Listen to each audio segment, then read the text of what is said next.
Por eso, nosotros vamos a ver hoy los tumores malignos que son los que están en el programa de ustedes. ¿Bien? Entonces, el cáncer de esófago tiene varios elementos que tenemos que tener en cuenta. Primero, cada día aparece o aumenta la incidencia de cáncer de esófago en el mundo entero. ¿Y por qué? Bueno, por muchas cosas que ustedes conocen.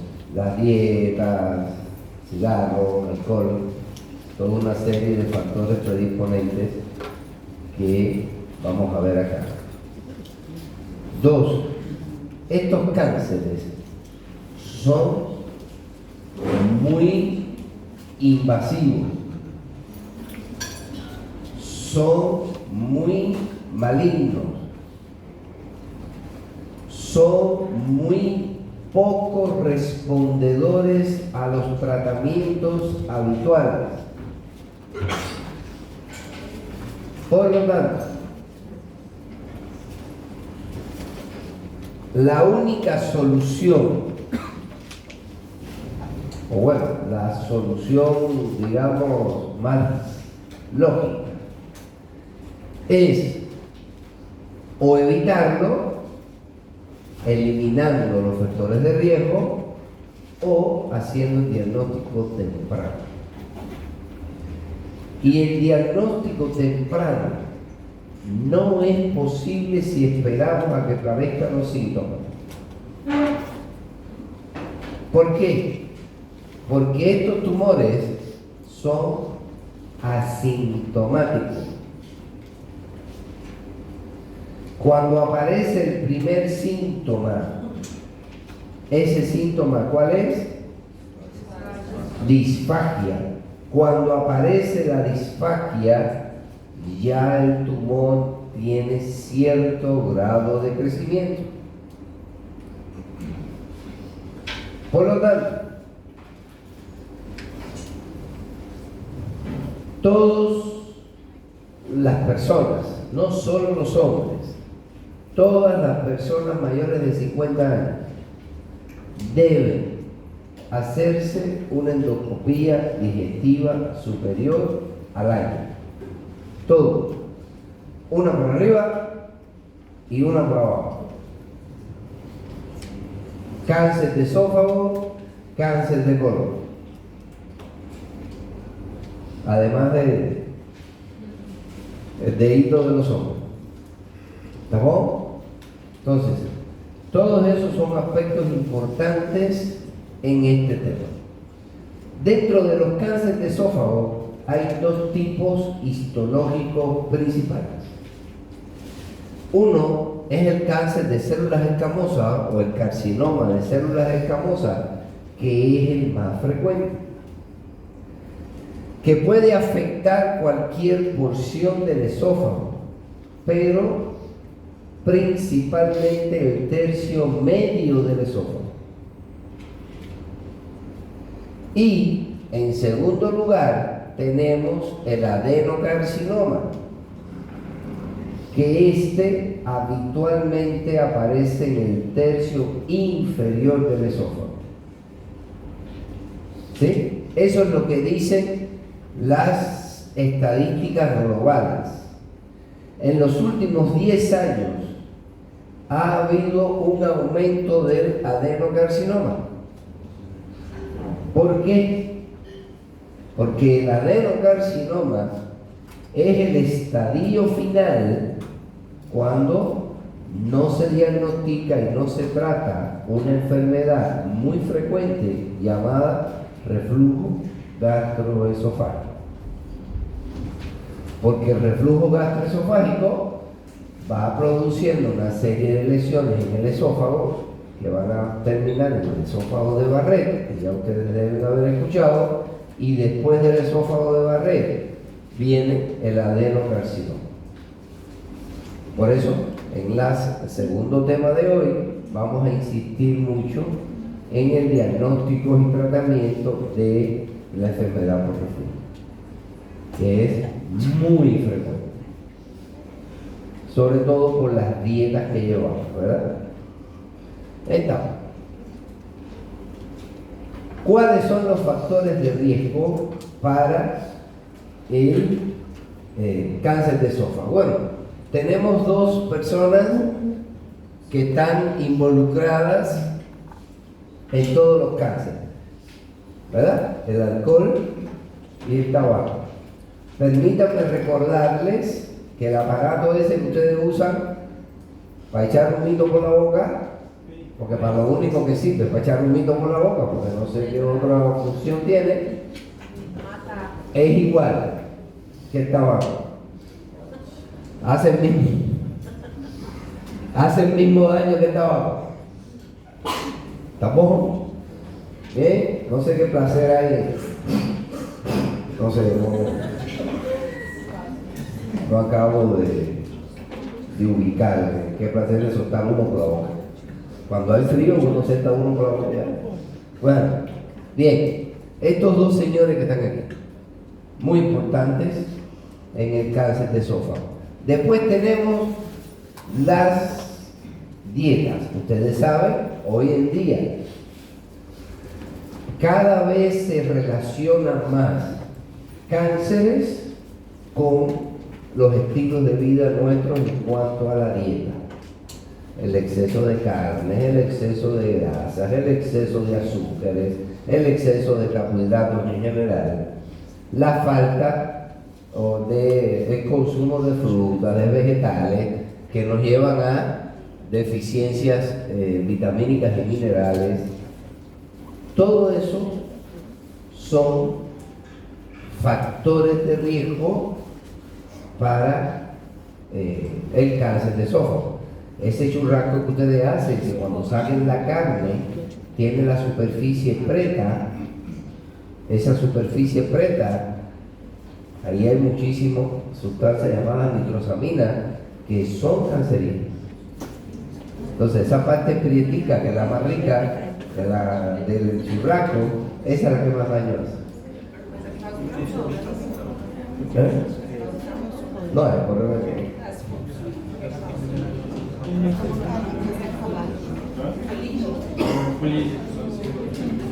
¿Qué cosa es polifonía?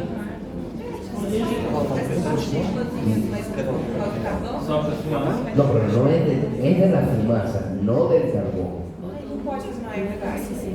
Pero que puede aparecer no solo con el carbón, puede ser con leña, puede ser con cualquier combustible. Esa capita pretica que se forma ahí, esa que es muy sabrosa, muy rica, ella es la que más hace. Está bien, entonces ya vimos los dos grandes villanos, el alcohol y el cigarro, o el tabaco, y la dieta. Y en el caso específico del cáncer de esófago, hay un factor de riesgo muy importante que pocas personas le dan valor, y son las bebidas y los alimentos calientes. Ese mate que ustedes se toman cuando hay mucho frío, que está bien quente, es un factor predisponente al cáncer de esófago. El café muy quente, cáncer de esófago. Alimentos muy quentes, cáncer de esófago. Entonces, lo que les guste que haga aquí, el alimento ese que esté bien con bastante fumaza así, saben que en unos 15 años aproximadamente van a tener cáncer de esófago. Y les permito recordar lo que les dije al principio: es un tumor extremadamente maligno, de los más malignos que hay, de los que menos opciones terapéuticas tienen. Ahí se los dejo. ¿Está bien? Además de que yo no entiendo cómo se come la comida tan caliente si no la pueden agarrar el sabor. ¿No entiendes? Porque te la meten en la boca, la tienen que tragar rápido, porque si no le quema la lengua. El chimajón ese, bien quente, espectacular. Cáncer de esófago.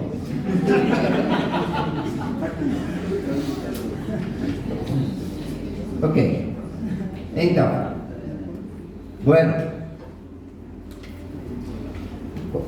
recuerden, vamos a recordar, el examen físico no es válido. La clínica, miren, síntoma precoz o síntoma inicial, no precoz, disfagia. Puede tener otros síntomas, ¿verdad? Regurgitación, espirosis, toda esa historia. Pero el síntoma cardinal es la disfagia. Ustedes conocen un síndrome que se llama síndrome general. Que eso yo estoy casi seguro que el profesor de urología se los enseñó.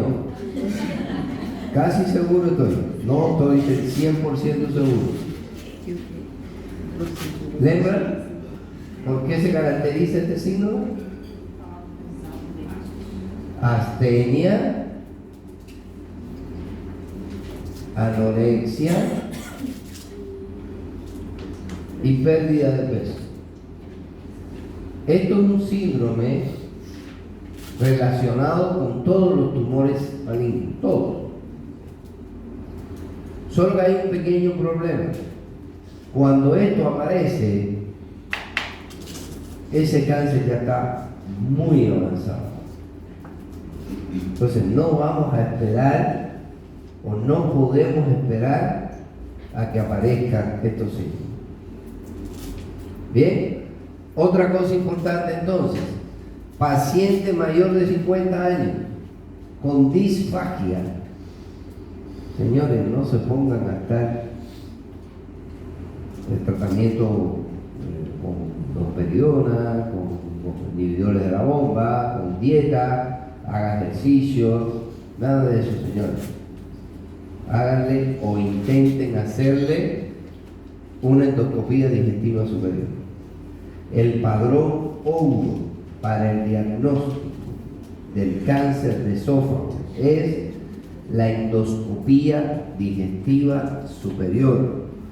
¿Por qué? Porque me permite ver el tumor y tomarle biopsia. Y si es pequeñito, me permite resecarlo.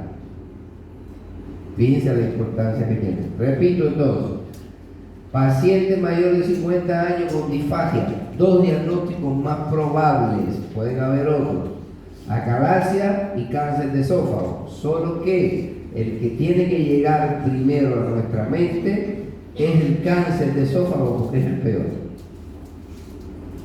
¿Se entiende? ¿Sí? Bien. ¿Qué otras cosas se pueden hacer? Bueno, el esofagograma. Hemos estado en todas estas clases que hemos visto las enfermedades del esófago, que para estudiar esofagograma validado, endoscopía superior, son los dos principales. Después tenemos otros. ¿Sí? Si la endoscopía se va a demorar, o usted no le puede, no sé, aunque quisiera que por favor removieran cielo y tierra para poder hacerle la endoscopía a este paciente. No pudieron hacerlo, le pueden hacer un esofagograma. Y miren cómo se ve. Professor, ontem na aula de biologia você falou que o ideal padrão seria a esofagografia. En divertido, inicialmente, sí. Si tiene mayor de 5, si es mayor de 50 años, si es mayor de 50 años, paciente. A ver, venimos a lo mismo. Todas las enfermedades esofágicas, su primer síntoma es disfagia. ¿Sí o no? Puede ser acalasia, puede ser otros trastornos neuromotores del esófago, que hay varios. Puede ser un divertículo, puede ser un cáncer, puede ser una estenosis esofágica, vamos a verla en un ratito, ¿verdad? Todas esas pueden ser. Pero de todas esas, En el mayor de 50 años, ¿cuál es la peor de todas? El cáncer de esófago. Entonces, mi primer diagnóstico, te repito, ante un paciente mayor de 50 años, ante un paciente menor de 50 años, entonces sí puedo empezar por todo lo demás. Aunque el cáncer de esófago aparece cada vez en edades más tempranas, que eso es otro problema. Aí a minha dúvida é a seguinte: você falou que no divertículo a gente tenta evitar fazer a endoscopia. No, tem que intentar evitar hacer la endoscopia en primera instancia. Sim. Aí a questão é que você falou que o padrão ouro para o câncer seria a endoscopia. Sí, E como que eu vou diferenciar uma da outra? repito. Só pela idade? Mayor de 50 años, endoscopia. ¿Ya? É esse o benefício. Endoscopia. Que el endoscopista vea la imagen del divertículo espectacular, no tiene un cáncer de esófago. Aleluya. Pero yo necesito que el pensamiento sea así, porque la mayoría de los médicos piensan al contrario y dejan el diagnóstico del cáncer para después. Y pasan 15 días, y un mes, y 2 meses, y 3 meses, y ya fue. Y si yo te acabo de decir que desde que aparece el cáncer hasta que da el primer síntoma, pasa un tiempo relativamente largo, ¿sí? Entonces, cuando esto aparece, se han hecho estudios, la sobrevida de los pacientes es máximo de 2 años.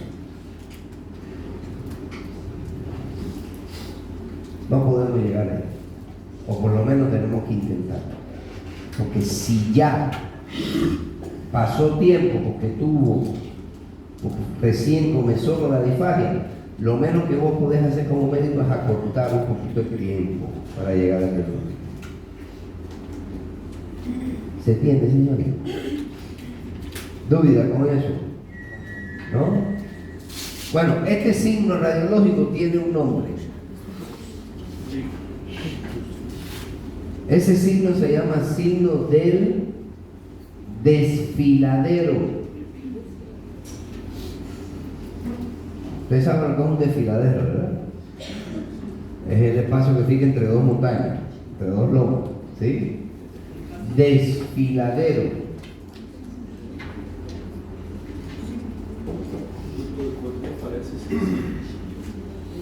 Mira, ¿cuándo aparece?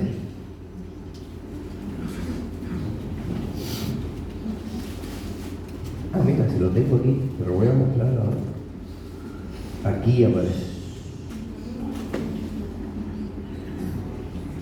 Mire el tamaño de esos tumores.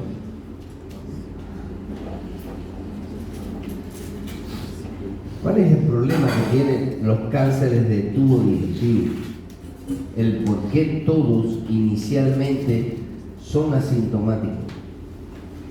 Porque ellos crecen o comienzan en la mucosa o su mucosa y empiezan a crecer hacia la luz, hacia la pared también, pero sobre todo hacia la luz.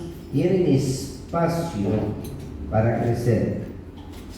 Por eso se demoran en dar el primer síntoma. Y eso acontece en el esófago, en el estómago, en el intestino delgado, en el colon, en el recto.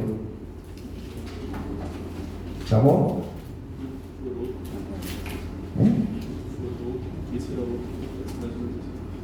En todas las vísceras bocas, en vejiga, la misma historia. En riñones macizo, pero tiene espacio, porque el riñón está cómodo de atrás. Entonces, en el hígado, ¿cuál es el problema del hígado? Que el hígado es un órgano grande y él crece adentro del hígado. Cuando va a dar síntoma ya está de este tamaño. ¿Ya? Entonces, ¿qué otra cosa se puede hacer? Esta señora que está aquí, ustedes saben que yo tengo mis problemas con ella. La tomografía, sí, en el paciente con diagnóstico, no para diagnóstico, el paciente ya, que yo le vi el tumor y le tomé la biopsia y me dijo, es un carcinoma, hay que hacerle tomografía. Mejor que la tomografía, el PET scan, pero ese está más difícil. Por lo menos la tomografía. ¿Para qué? Para estadiar el tumor.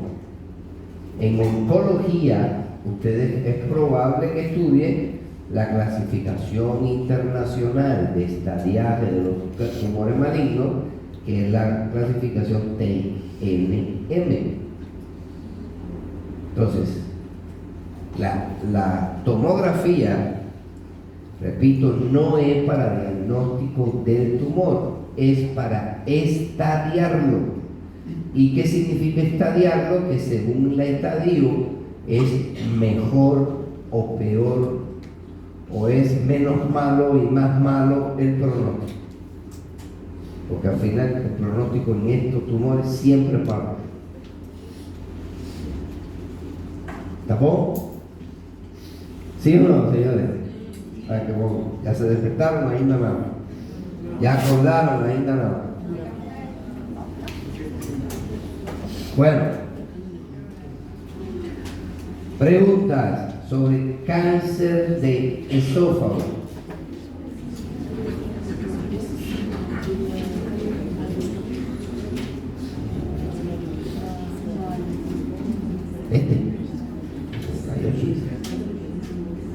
Esto es un esofagograma contrastado con varios. La imagen de la endoscopía es esta. Preguntas de alguno de los otros temas de esófago. Tratamento sería cirugía y... Todas las opciones que hay para un cáncer. Recuerda siempre que todos los cánceres tienen tres pilares de tratamiento, ¿verdad? La cirugía, la radioterapia y la quimioterapia. O sea, se puede intentar. Se puede intentar. Se cae una pregunta, entonces sería só cirugía y No, por ejemplo, este grandón que nosotros vimos ahí, ese no es quirúrgico, ese es paliativo. En ese caso, si cierra la luz completa del esófago, nosotros los cirujanos que podemos hacer o una gastrostomía para alimentarlo o ponerle un stent dentro del esófago. Por eso es totalmente paliativo. e remédio para dor no caso. Remedio para dolor, cuando aparezca dolor, porque es un tumor poco respondedor a la quimioterapia y poco respondedor a la radioterapia. Hay otros tumores que son mejor respondedores, que son los linfomas, por ejemplo, que son altamente respondedores a la quimio, a la radioterapia. Estos no. ¿Qué va a decir? O síndrome desfiladeiro aparece nos dois tipos de câncer? Sí. Sí, la diferencia, o sea, para establecer si es un carcinoma epidermoide o si es un adenocarcinoma, uno por biopsia, sí o sí. Y dos, lo podés sospechar por la localización, más que nada. Cuando está en el tercio medio, es más probable que sea un carcinoma. Y cuando está en el tercio inferior, lo más probable que sea un adenocarcinoma. ¿Qué me dice? Bueno, atiendan un poquitito. Primero, voy a hacer la llamada. Segundo, en lo que yo preparo aquí, si ustedes quieren, no es obligatorio, pueden ir a tomar café, toda la historia esa que ustedes hacen, ir al bañero, tomar agua y después regresan y vemos entonces el segundo tema que es reflujo. ¿Está bien? Pero yo necesito que fiquen aquí en silencio 3 minutos, solo 3 minutos, sin hablar, para yo hacer la llamada. ¿Está bien? Ya empezaron a hablar, ¿no? Eles não sabem o que é silêncio. Eles têm déficit. Es imposible. Mira. Enseguida pusieron.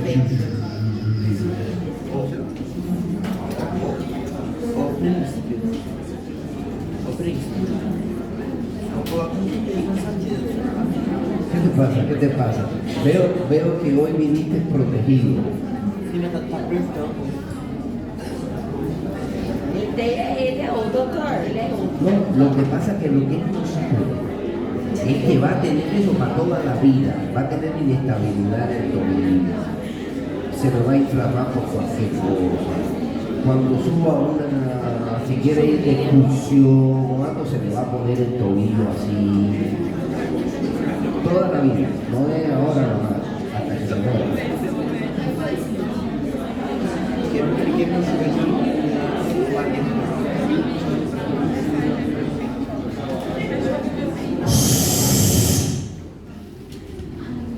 Giovanna Guillar, Adelaide Alves, Welisney Andrade, Sandra Gabrieli, Marcelo Barbieri.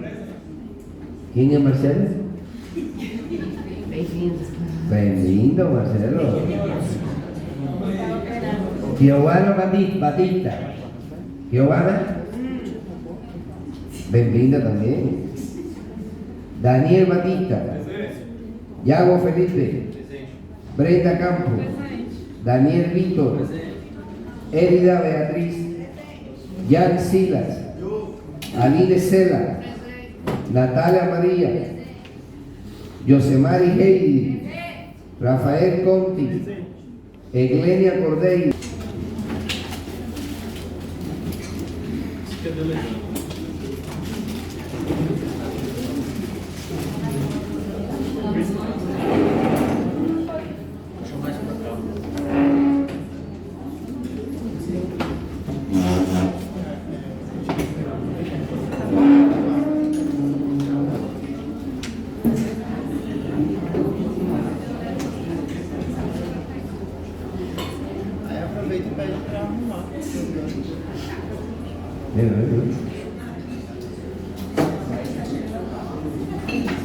Estaba en un partido de fútbol. Lo que trata de dejarle las rejillas arriba, para que tire hacia abajo y no hacia el frente. ¿Entendés?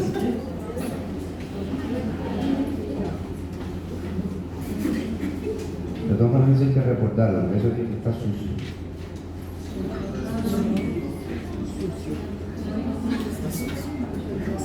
Bueno, levántala.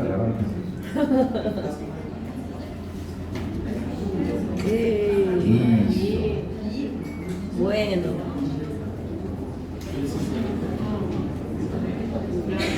Después seguimos. Estábamos hablando para las personas que recién llegan que no es lo mismo reflujo gastroesofágico que enfermedad por reflujo gastroesofágico. Hay algunas diferencias. Les comentaba que todos ustedes en algún momento tienen episodios de reflujo, ¿verdad? Y eso se llama reflujo gastroesofágico fisiológico.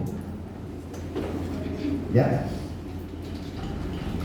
Para hablar de enfermedad por reflujo gastroesofágico deben existir.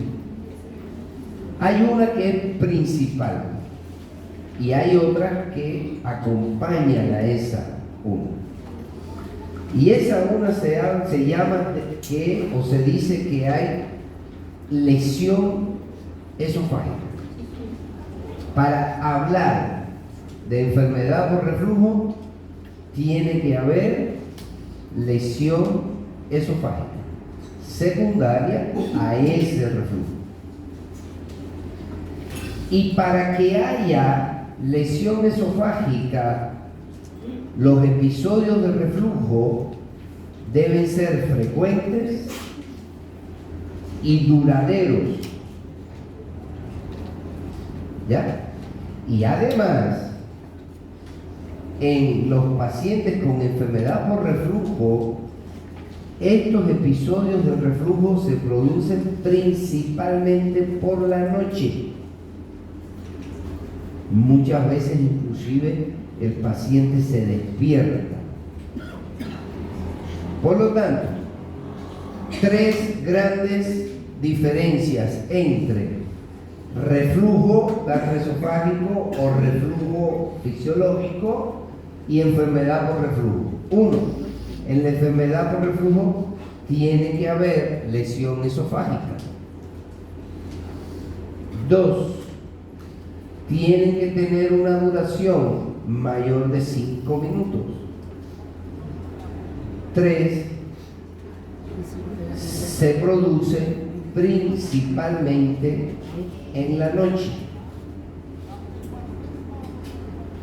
Y vamos a ver que todo eso es importante para algunos aspectos que vamos a tener en cuenta en el tratamiento. ¿Está bon? Las tres cosas que yo dije, Carlitos, ¿sí? Doutor falou que é mais à noite, tem que ter.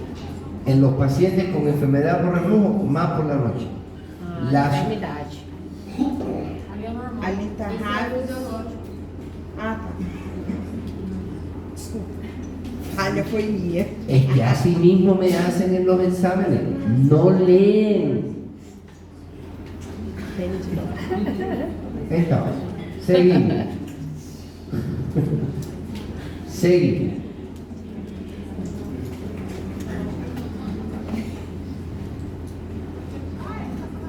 ¿Por qué todas las personas no tienen reflujo? Bueno, porque nosotros tenemos una serie de mecanismos anatómicos y fisiológicos que nos impiden o que nos protegen o que evitan el reflujo.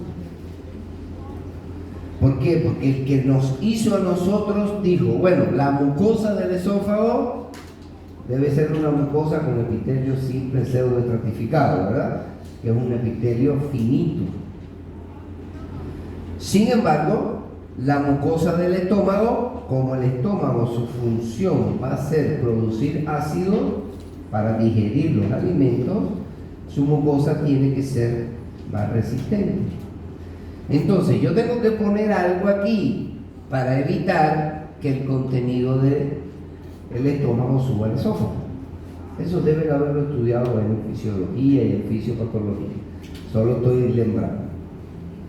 Entonces, todos esos mecanismos se llaman mecanismos antirreflujo y por lo tanto, para que se produzca el reflujo, deben fallar esos mecanismos. ¿Cierto? Por eso es importante conocer estos mecanismos para después entender qué es y por qué acontece el reflujo. Y solo a modo de recordatorio, la válvula de von-Gubarov, que se encuentra en el cardias, von-Gubarov, anatomía de primer año, von-Gubarov, un ruso que se encuentra en el cardias, que recuerden que el cardias es el orificio que comunica el esófago con el estómago.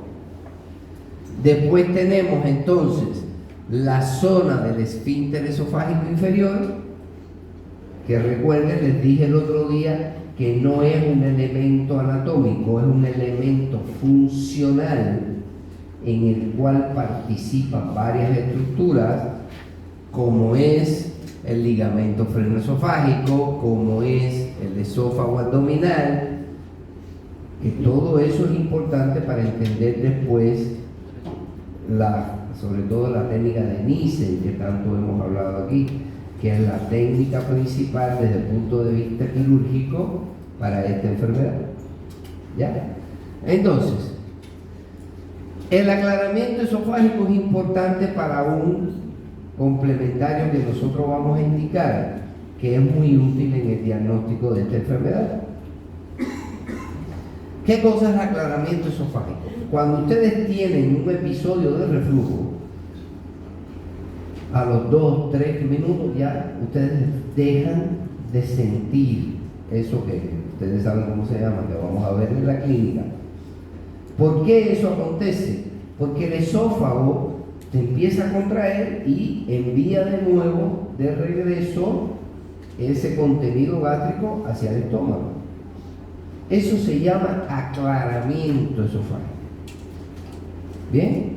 Y es importante, repito, después para un complementario que lo vamos a ver.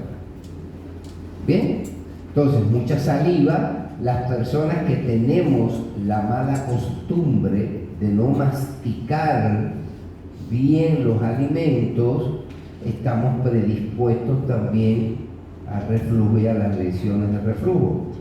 ¿Por qué? Porque mientras más usted mastica, más saliva produce, y la saliva es una sustancia que neutraliza el ácido del estómago. ¿Está bien? Entonces, todas esas estructuras son importantes. Ahora yo quiero que me presten toda su atención para ver si entienden lo que voy a decir, porque a veces les es un poquito difícil. 50 años de edad.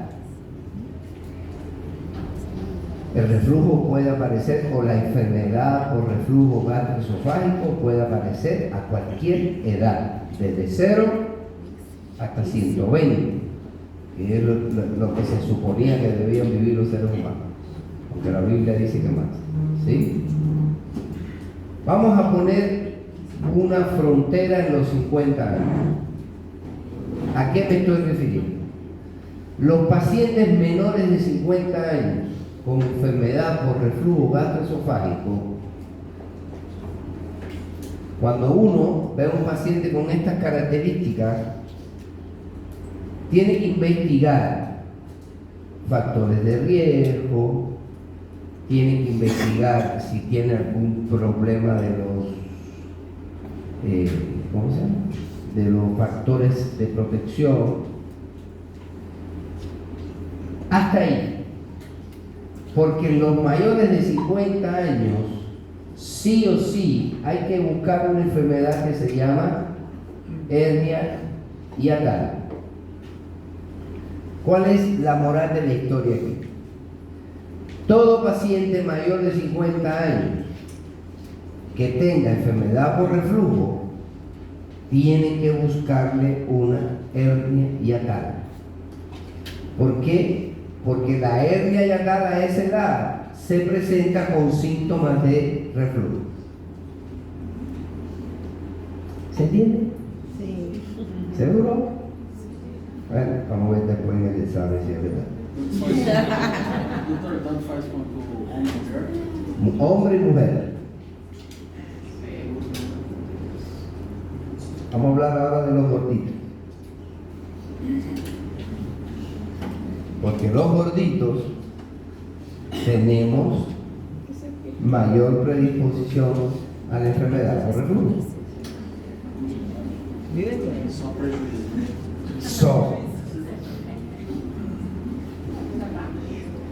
Entonces,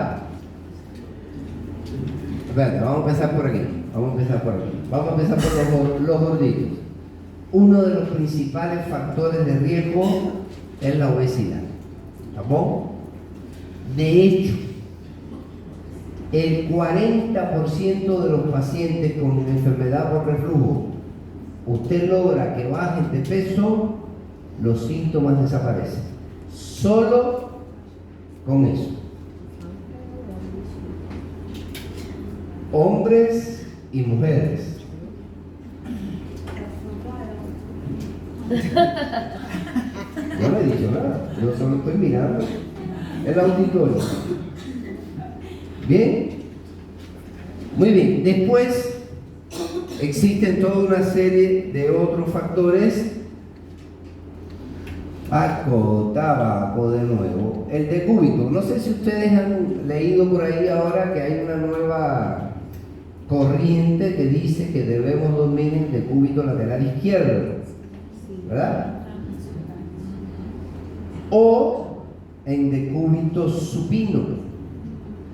No debemos dormir ni en decúbito prono ni en decúbito lateral derecho.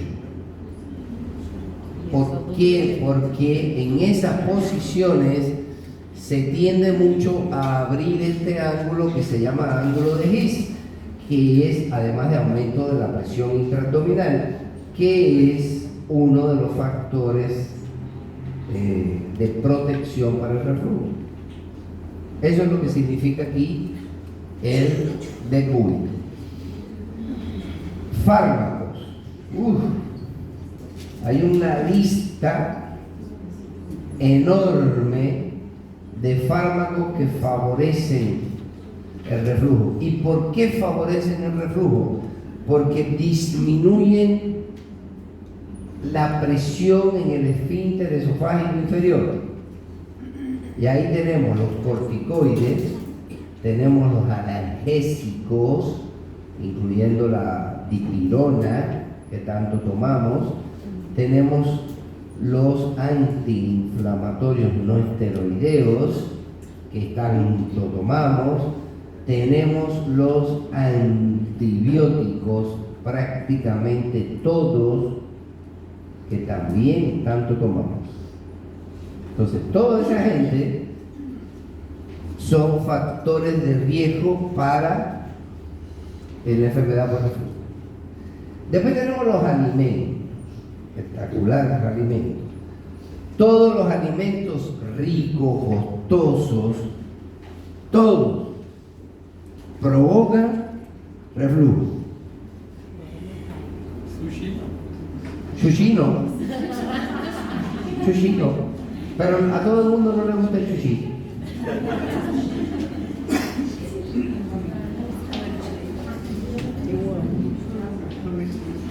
El arroz. El arroz, claro, el arroz en grandes cantidades, como tiene tantos carbohidratos, los alimentos con altos índices de carbohidratos también favorecen el reflujo. Pero en general, tenéis que comerte un camión de sushi, ¿verdad? Mínimo 30. Mínimo 30. ¿Esta fue? Se me hizo la boca ahora. Bien. Refrigerantes, chocolate, café, té, tereré, mate. ¿Cómo? Suco de caixinha, carne roja, carne vermela. ¿Qué más?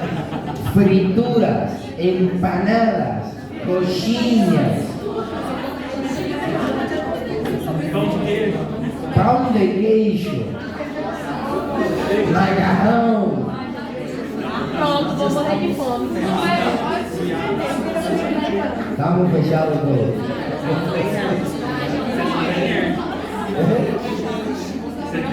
Fechados en grandes cantidades, pero en general no.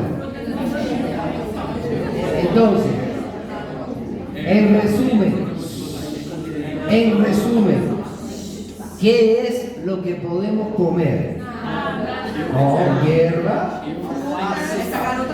y fruta. Y la fruta no puede ser cítrico, debe ser otra fruta.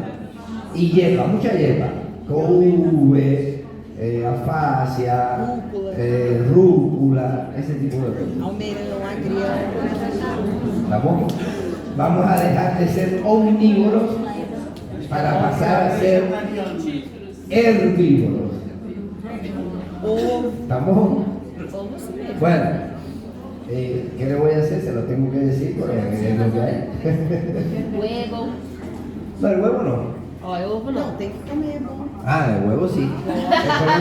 El problema del huevo es la litiasis vesicular, que las personas con litiasis vesicular no pueden comer huevo, porque el huevo tiene mucha grasa y le puede dar una crisis colecística.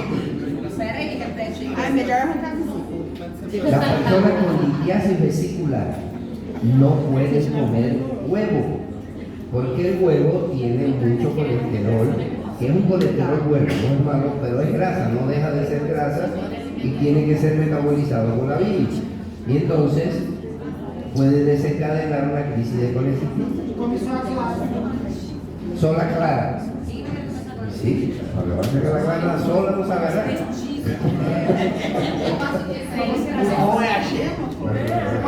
Lo que le da sabor es la hierba. O los dos juntos, ¿verdad? Bueno, vos sabés que existen presentaciones de clara de huevo en unos sobrecitos de esos. ¿Verdad? ¿Es? No sabe nada. Mas é indústria Bueno. de baixo. Bueno, Tem que ser um ovo natural. seguimos. Muy bien. ¿Alguna duda con los factores de riesgo? Muy bien. Ahora viene la pregunta. ¿Cuál sería? Espera, dijimos que el síntoma principal de las enfermedades esofágicas que vimos hasta ahora es disfagia, ¿verdad? Que se puede acompañar de otros síntomas, pero el cardinal de ella es la disfagia. ¿Cuál ustedes creen que sería el síntoma cardinal de la enfermedad por reflujo? Pirosis. Pirosis. Perfecto, espectacular. Ahora yo quiero que ustedes me digan qué cosa es una pirosis. Quemazón. Espectacular. Quemazón. ¿De dónde? ¿De la nariz? ¿De la boca? ¿De la oreja? ¿Dónde está la quemazón? Reação clássica do estômago. De toda a vida. Quemazón retroesternal. Quemazón en epigastrio es otra cosa. Y de hecho es otro diagnóstico. Es úlcera. ¿Sí? Entonces, la pirosis, por lo menos como ustedes deben habérselo enseñado, es la sensación, es la sensación de quemazón retroesternal. ¿Sí o no? Solo que en la enfermedad por reflujo, ella tiene otra característica que es muy importante que ustedes sean capaces de preguntar y recibir una respuesta válida del paciente. Y es que en esta enfermedad, que es la causa principal de pirosis, usted tiene que preguntarle al paciente si él siente que esa sensación de quemazón le asciende, le sube por aquí atrás. A veces lo siente en la garganta y a veces le llega a la boca. ¿Se entiende o no? Entonces, no pueden preguntarle solo al paciente, usted tiene quemazón. ¿Tampoco? Tienen que preguntarle así, ¿usted siente que esa quemazón? ¿Usted siente quemazón por aquí atrás? Sí, perfecto. Y usted siente como que le empieza por aquí y le sube por aquí y a veces le llega a la garganta, así tiene un sabor amargo en la garganta y a veces en la boca. Esa es la verdadera pirosis, semiológicamente hablando. ¿Sí? ¿De acuerdo? Bueno, ¿qué pasó? No, cuando bebes mucho no es una quemazón, es un incendio. Lo veo.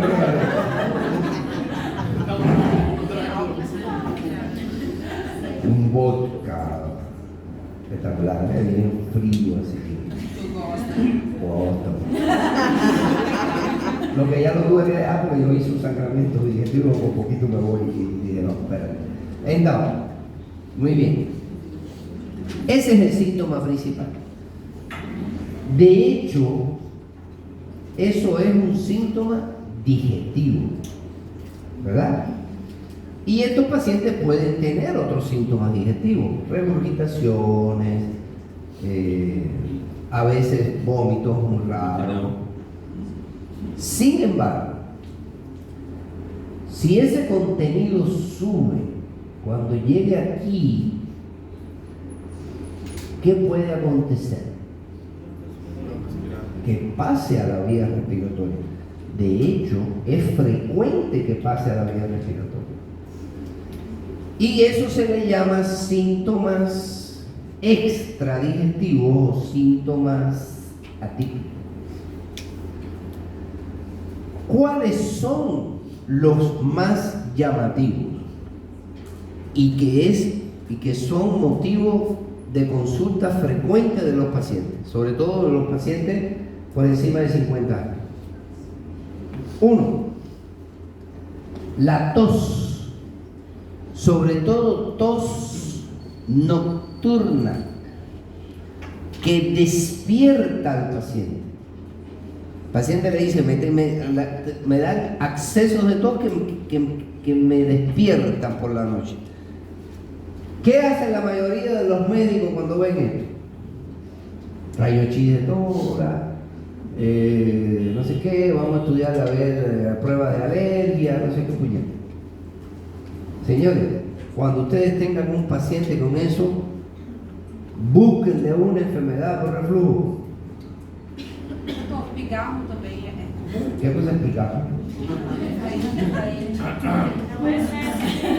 Ah, mucha secreción en la Não é garganta. nem secreção, mas a sensação de Sensación, sí, sí, sí. Gargajo, eso se llama gargajear en español. Eso que gargajo, esa cosa verde que sale así, gostosa.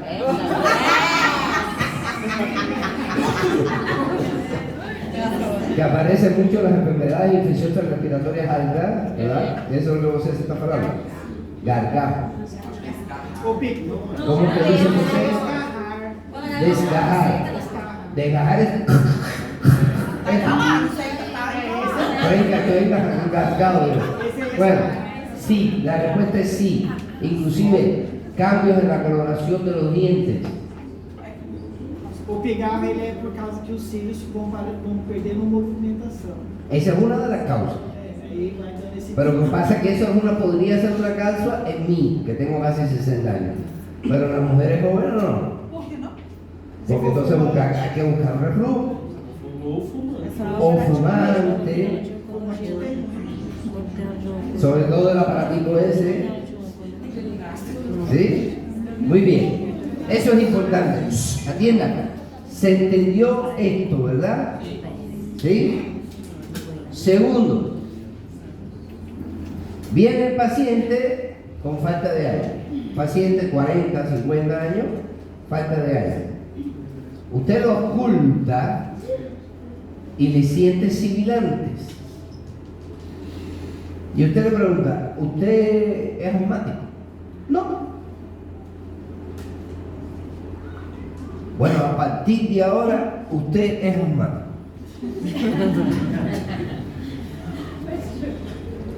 El diagnóstico del asma bronquial de verdad, se hace en la edad pediátrica, señores, en la infancia, no se hace en la adultez.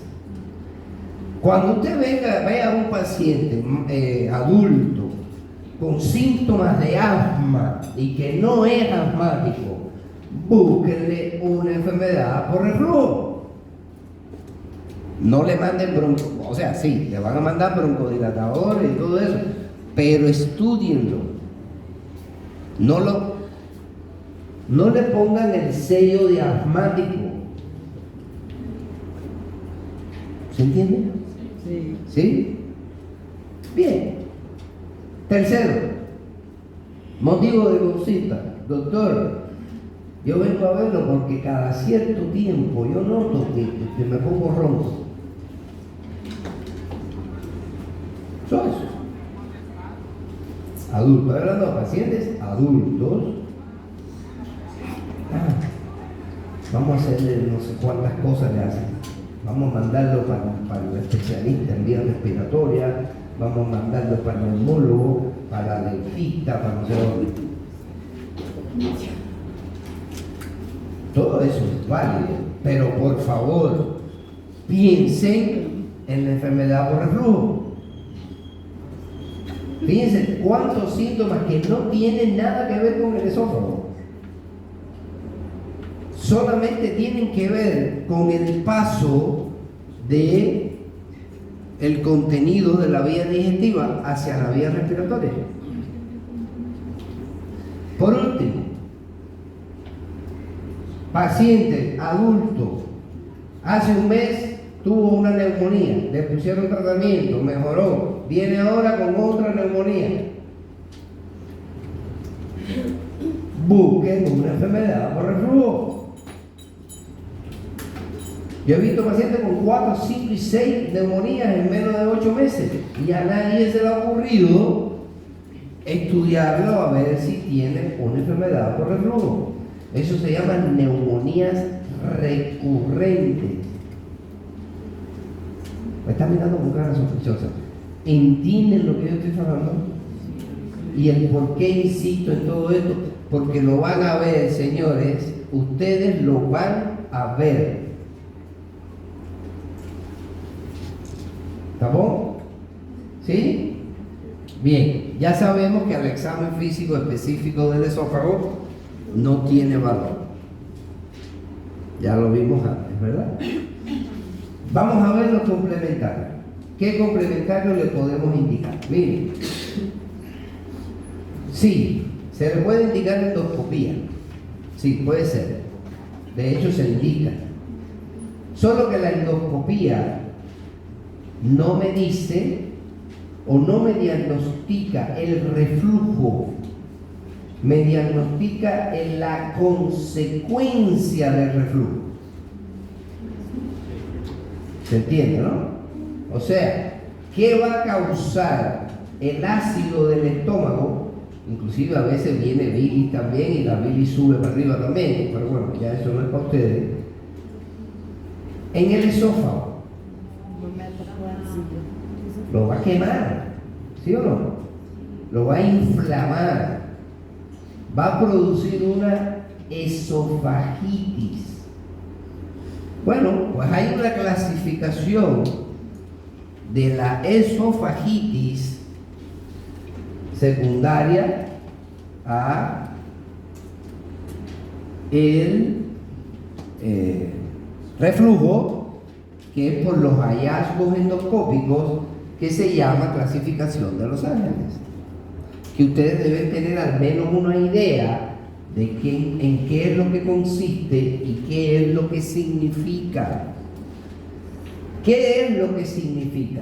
Diferentes grados de inflamación del esófago, secundario al reflujo, y que mientras mayor son las lesiones, más grave es la esofagitis, y que después de la esofagitis grado 4, grado D, a mí me gusta más grado 4, va a venir una esofagitis severa que se llama esófago de Barrett. Y después de ese esófago de Barrett, sí o sí va a crecer ahí un adenocarcinoma de esófago. Entonces, esto es la importancia que tiene esto. Porque aquí, en estos dos grados principales, aquí ya es un poquitico más severo, vamos a tratar de resolver este problema.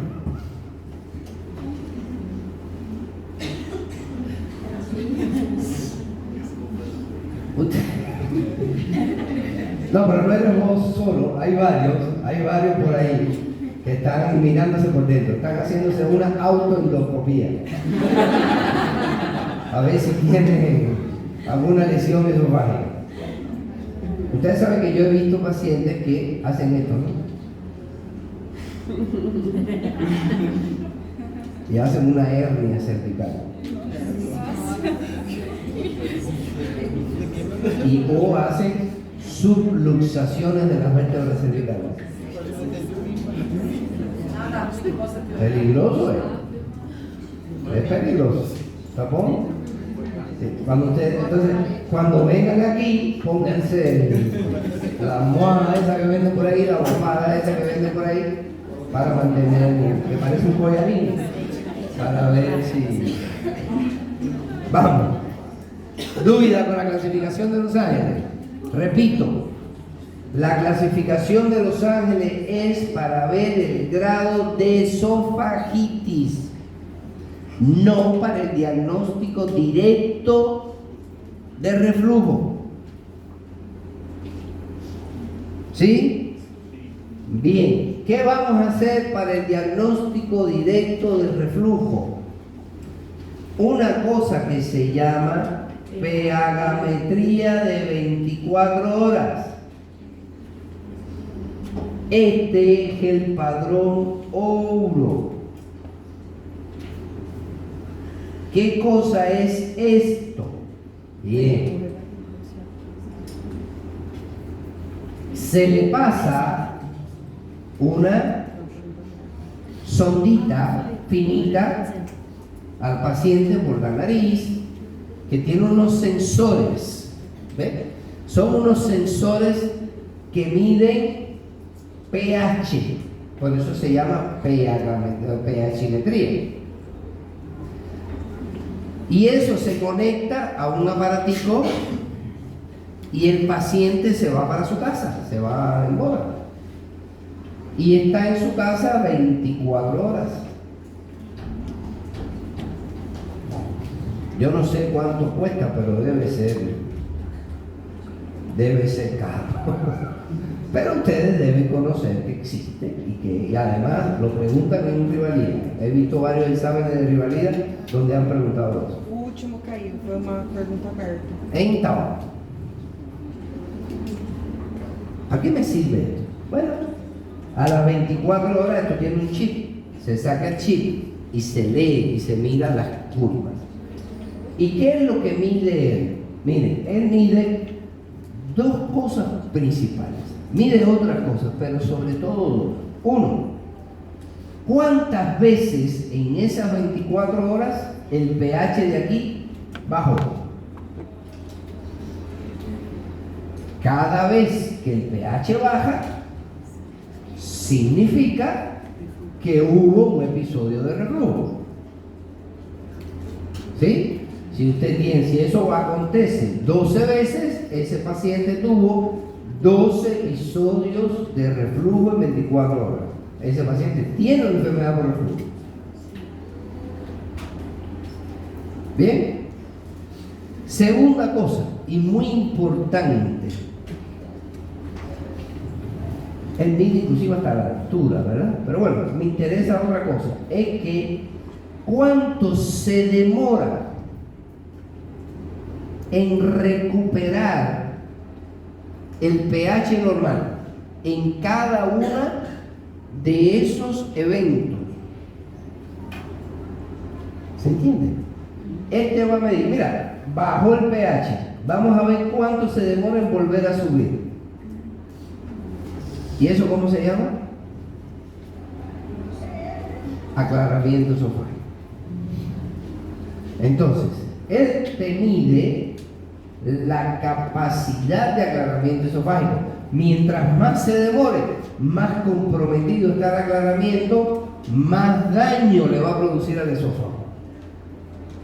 Porque mientras más tiempo esté el ácido ahí, más quemazón va a ocasionar. ¿Se entiende, bien? ¿Sí? Entonces, la pHmetría, sobre todo, lo más importante son estas dos cosas que nos brindan. El esofagograma con bario puede ser útil, puede. Sobre todo si lo hacemos con fluoroscopía. ¿Qué nosotros vemos ahí? Bueno, nosotros lo ponemos en el equipo de fluoroscopía, le decimos que tome el bario y nosotros vamos a ver cómo el bario baja, llega al estómago, vas a esperar unos minutos ahí, ¡bum! Y ves cómo el bario volta para atrás. De hecho, hay una clasificación según la altura que alcanza el barrio de intensidad del reflujo. Grado 1, grado 2, grado 3, grado 4. Según tercio inferior, tercio medio, tercio superior o fuera del esófago. ¿Se entiende, señor? ¿Sí? Es una alternativa que ustedes pueden tener si no tienen pH-metría. ¿Bien? La manometría no se utiliza mucho, inclusive no es necesario utilizar. A veces, en la enfermedad por reflujo, concomita con acalasia y a veces es necesario hacer la manometría, pero no como para diagnóstico de la enfermedad por reflujo. ¿Está bien? ¿Sí? Então,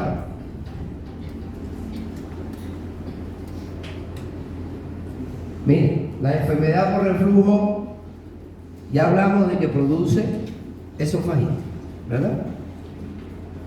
Esa esofagitis puede seguir dos vías o puede terminar en dos cosas: o en una estenosis del esófago. ¿Por qué? Porque la esofagitis hay inflamación, después reparación y después cicatrización, que hemos visto varias veces aquí. No es la más frecuente. ¿Cuál es la más frecuente? Este señor que está aquí. Entonces, ¿qué cosa es el esófago de Barrett? ¿Una qué? Sí, ok, perfecto. Pero conceptualmente, ¿qué cosa es un esófago de Barrett? Metaplasia. ¿Qué cosa es metaplasia? A diferença dos bactérias. Perfecto, perfecto. Inclusive hay quien dice que hay de varios tipos, con displasia, sin displasia, con epitelio gástrico, con epitelio intestinal. Pero en general hay un cambio en las características del epitelio de la mucosa del esófago. ¿Sí? Miren, el diagnóstico del esófago de Barrett, primero, no es clínico. El esófago de Barrett per